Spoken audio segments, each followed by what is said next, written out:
ਉਹ ਕਹਿੰਦੇ ਕਿੱਥੇ ਹੈ ਤੇਰਾ ਰੱਬ ਦਿਸਦਾ ਹੀ ਨਹੀਂ। ਮੈਂ ਕਿਹਾ ਅੱਖਾਂ ਬੰਦ ਕਰ, ਧਿਆਨ ਧਰ, ਮਹਿਸੂਸ ਕਰ। ਇਹ ਮਸਲਾ ਬਾਹਰ ਦੀ ਅੱਖ ਦਾ ਨਹੀਂ, ਅੰਦਰ ਦਾ ਹੈ।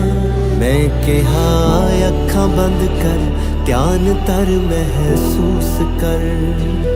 ਉਹ ਕਹਿੰਦੇ ਕਿੱਥੇ ਹੈ ਤੇਰਾ ਰੱਬ ਦਿਸਦਾ ਹੀ ਨਹੀਂ। ਮੈਂ ਕਿਹਾ ਅੱਖਾਂ ਬੰਦ ਕਰ, ਧਿਆਨ ਧਰ, ਮਹਿਸੂਸ ਕਰ।